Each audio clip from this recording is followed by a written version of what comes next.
à maillot de femmes, l'émission qui interroge et valorise la place des femmes dans la société. Eh bien le bonsoir. Depuis quelques jours, j'entends... Ah, ben ça y est, Véronica, tu dois être très contente. Il y a une femme première ministre, Elisabeth Borne. Hé, respect! Alors en France, quand pour certains c'est une révolution, sachez que pour d'autres c'est tout à fait naturel. Et même si notre pays accuse un certain retard, je constate que les Parisiens ont quand même voté 2 fois pour une mairesse, Anne Hidalgo. Et attention, révélation messieurs, c'est une femme. Et en région, en Île-de-France, Valérie Pécresse, qui est donc présidente de la région, attention, préparez-vous messieurs, c'est une femme. D'ailleurs, j'en profite pour convier ces 2 personnalités élues, Anne Hidalgo et Valérie Pécresse, par exemple, sur mon plateau, ainsi que toute autre élue, qu'elle soit présidente, mairesse, sénatrice ou députée, elles sont les bienvenues dans mon émission. Il est l'heure que les femmes s'autorisent d'agir et accèdent, attention messieurs, un nouveau choc, à des postes de pouvoir. Et oui, car les femmes peuvent aussi.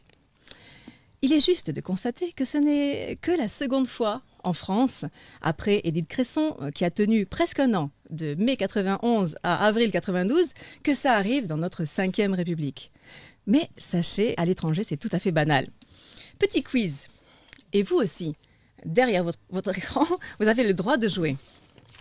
Alors, là, c'est pour vous, mesdames. Hein, voilà. Quel est le nom de la chancelière fédérale d'Allemagne de 2005 à 2021 ? Comment elle s'appelle là? Oh, les tusteuses. Vite, vite, elle veut voir sur le téléphone. Elle vient de la RDA. Eh oui. Je suis nulle. Angela Merkel. Angela Merkel, voilà. En Allemagne encore, celui de la première présidente de la Commission européenne depuis 2019. Ursula von der Leyen. En Grèce, d'abord présidente du Conseil d'État de 2018 à 2020. Elle est élue présidente de la République hellénique en 2020 et devient alors la première femme à occuper cette fonction, la magistrate Ekaterini Sakelaropoulou. En Suède, comment s'appelle la première femme première ministre élue en 2021 ? Bon, je vous souffle, hein. Magdalena Andersson. Mais toutes ces femmes sont invisibilisées. C'est inadmissible. Voilà, c'est pour ça que je veux citer leur nom. Parce que, bon, l'Europe, c'est chez nous, en fait. Hein, voilà. Au Danemark, quel est celui de la première ministre danoise qui a été élue en 2019 ? Alors, Mette Frederiksen. En Estonie, quel est le nom de la chef du gouvernement qui dirige le pays depuis janvier 2021 ? Kaja Kallas. En Finlande, la plus jeune chef du gouvernement de la planète, elle a 34 ans, elle s'appelle Santa Marin. En Islande, elle est âgée de 46 ans, elle dirige le gouvernement depuis 2017. C'est Katrín Jakobsdóttir.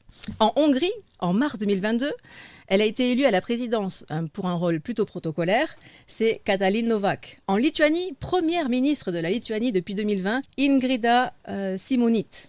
En République slovaque, celui de la présidente depuis 2019, Zuzana Kapotova.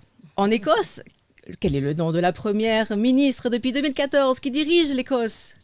Nicolas Sturgeon. La question bingo, parce que si vous répondez à cette question-là, vous avez remporté, même si vous n'avez répondu qu'à une seule, au moins des autres. Dans quel pays sont-elles 2 femmes au pouvoir ?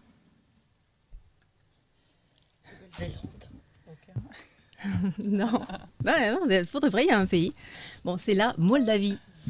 Maia Sandu, présidente depuis 2020, et sa première ministre est une femme, Natalia Gavrilita, depuis août 2021. Voilà, alors écoutez messieurs, c'est une excellente nouvelle pour vous. D'autres pays avant la France l'ont testé, et puis vous voyez bien, pas de tremblement de terre, pas de déluge, pas de fin du monde. Mince, mais c'est incroyable! Bon allez, pour en débattre ce soir, entre autres sujets, j'accueille 5 femmes formidables.